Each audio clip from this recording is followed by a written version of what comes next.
Historia de la filosofía, por Nicolás Abagnano, volumen 2, 150, parte quinta. La filosofía moderna de los siglos XVII y XVIII. Capítulo 11. La ilustración inglesa. 481. Hartley, Priestley, Smith.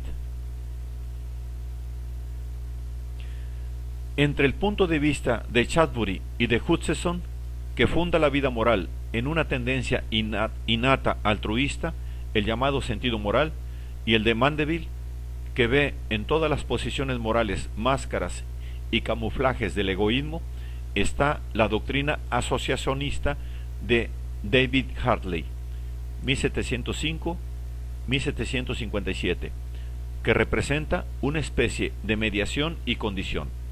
Hartley fue médico y se orientó hacia la investigación filosófica por las obras de Newton y Locke.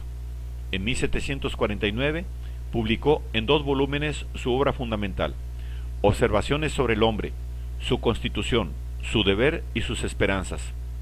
Hartley es materialista. Para él, el hombre es solamente un haz de vibracioncitas producidas por fuerzas exteriores a él. La ley que lo domina es la que impera en todo el mundo natural, la necesidad. Dios ha comunicado al mundo un cierto impulso, y este impulso se transmite a todas las cosas en virtud de leyes inmutables, y determina y produce todas las cosas con perfecta necesidad. No se sustraen a esta necesidad las manifestaciones propiamente humanas y espirituales, y la forma que la necesidad adopta en el interior del hombre es la ley de asociación. La asociación es para el hombre lo que la gravitación para los planetas. Es la fuerza que determina la organización y el desarrollo de toda vida espiritual del hombre.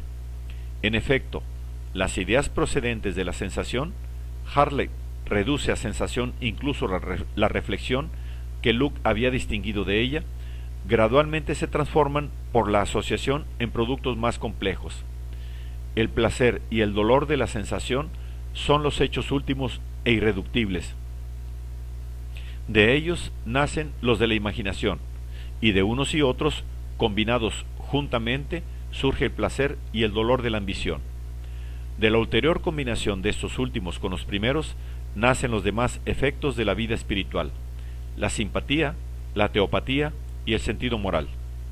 En el desarrollo de este proceso, el placer se aísla mejor y se purifica por el dolor, de manera que la misma tendencia al placer lleva al hombre al amor de Dios y a la vida moral que le garantizan el máximo placer posible, o sea, el placer depurado por el dolor. El amor de Dios, teopatía, es el punto más alto de este proceso, pero el sentido moral lo resume y comprende todo. Hartley reduce su doctrina a una fórmula matemática. Si M, dice, representa el amor al mundo, T el temor y A el amor de Dios, nosotros podemos decir que M por T es igual a T por A. Esto es, M es igual a T al cuadrado entre A. En nuestros comienzos nosotros tememos a Dios mucho más de lo que lo amamos, y amamos al mundo mucho más de lo que tememos a Dios.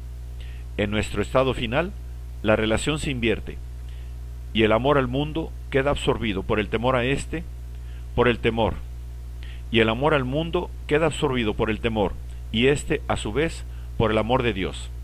Por lo tanto, M se acerca indefinidamente a cero, y A debe, por esto, ser indefinidamente más grande que T. Hartley cree haber encerrado en esta simple fórmula matemática el secreto de la vida moral. La misma extraña mezcla de materialismo y teología se encuentra en la obra de un discípulo de Hartley, José Priestley, 1733-1804, autor de las Disquisiciones sobre la materia y el espíritu, 1777. El tono de este escrito lo indica la esperanza expresa de que algún día será posible observar el proceso mecánico a través del cual se engendran las sensaciones. No es imposible, dice Priestley, Disquisiciones, página 153, que en el curso del tiempo podamos ver cómo la sensación proviene de nuestros órganos. La psicología puede y debe convertirse en una parte de la fisiología, en una especie de física del sistema nervioso. Priestley se sitúa decididamente de este modo en el terreno del materialismo y del determinismo, que defiende polémicamente contra el platónico Ricardo Price, 1723-1791, contra el cual van dirigidas sus libres discusiones sobre las doctrinas del materialismo, 1778. Esto, por otra parte, no le impidió admitir el origen divino del mundo y la inmortalidad del alma, como Hartley había hecho ya. El supuesto optimismo de Shaftesbury renace en la obra de Adam Smith, 1723-1790, sucesor de Hutcheson en la Cátedra de Filosofía Moral de Glasgow, y que ocupa un puesto eminente en la historia de la economía política por haber hecho en su investigación sobre la naturaleza y las causas de la riqueza de las naciones, 1776, la primera exposición científica de esta disciplina. La teoría de los sentimientos morales, de 1759, tiende a explicar el funcionamiento de la vida moral del hombre con un principio simple de armonía y de finalidad. Un ser grande, benévolo y omnisciente se determina por sus propias perfecciones a mantener en el universo y en todo tiempo la mayor cantidad posible de felicidad. Este ser ha puesto en el hombre una guía infalible que lo dirige al bien y a la felicidad, y esta guía es la simpatía. La simpatía es el don de vernos a nosotros mismos como los demás nos ven.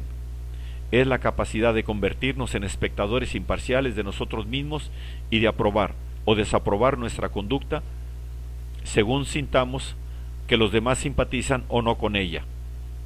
Cuando examino mi conducta y quiero juzgarla, dice Smith, y procuro condenarla o aprobarla, es evidente que yo me divido en cierto modo en dos personas, y que el yo apreciador y juez tiene un objetivo diferente del otro yo, cuya conducta se aprecia y juzga. La primera de estas dos personas, reunidas en mí mismo, es el espectador, cuyos sentimientos intento aprender, poniéndome en su lugar y considerando desde él mi conducta. La segunda es el ser mismo que ha obrado, al que llamo yo, y cuya conducta intento juzgar desde el punto de vista del espectador. Evidentemente, si la simpatía ha de servir de criterio efectivo para la valoración moral, es necesario presuponer el acuerdo entre el espectador que cada uno lleva en sí y los demás espectadores, o sea, las demás personas que juzgan nuestra conducta. Este acuerdo, en efecto, es presupuesto por Smith, el cual ve en la simpatía la manifestación de un orden y armonía providencial que Dios ha establecido entre los hombres. Con todo, Smith no niega que el acuerdo entre el espectador interno y los externos pueda faltar también en algunos casos, y que, por consiguiente, la conciencia interna del individuo, que es su tribunal interior, puede estar en oposición con el juicio que sobre él formulen los demás. En este caso, el juicio de la conciencia queda oscurecido y desvirtuado por el juicio de los demás, y su testimonio interior duda en aprobarnos o absolvernos. Sin embargo, este testimonio puede permanecer firme y decidido, como puede también ser sacudido y confundido por el juicio ajeno. En este último caso, dice Smith, la única consolación eficaz que le queda al hombre abatido y desgraciado es apelar al Tribunal Supremo del Juez clarividente e incorruptible de los mundos. La apelación a este tribunal inaccesible envuelve la dificultad en que se halla la doctrina moral de Smith ante la hipótesis de un funcionamiento imperfecto del orden establecido por Dios entre el juicio moral del individuo y el de los espectadores.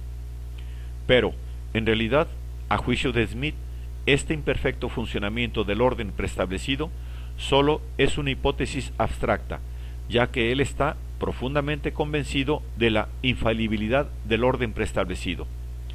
Esta convicción domina también su doctrina económica, La riqueza de las naciones está fundada, en efecto, en el supuesto de un orden natural, de origen providencial, que garantiza, en todos los casos, la coincidencia del interés particular con el interés de la colectividad. Todos los análisis económicos de Smith tienden a demostrar que al individuo debe dejársele en libertad para perseguir su propio interés, porque los intereses particulares se coordinan y armonizan espontáneamente con los fines del bienestar colectivo. El esfuerzo natural de cada individuo para mejorar su propia situación es el único principio capaz de crear una sociedad rica y próspera. De este supuesto parte Smith para condenar toda interferencia política en la actividad económica de los ciudadanos, lo que confirma el principio de los fisiócratas franceses de la ilegitimidad de cualquier reglamentación estatal de la actividad económica. Mediante las doctrinas morales y económicas de Smith, el principio de la armonía universal de Shaftesbury se aplicó y aclaró en el campo de las relaciones morales y políticas del hombre. Fundadas en este principio, tales doctrinas revelan la insuficiencia de las mismas apenas se considera el otro aspecto de las cosas, y se pone en duda la estabilidad y finalidad providencial del hombre que las sociedades humanas presentan. Ya hemos visto que otros filósofos ingleses, Butler, Mandeville, Hume, han puesto en duda el principio mismo del orden providencial.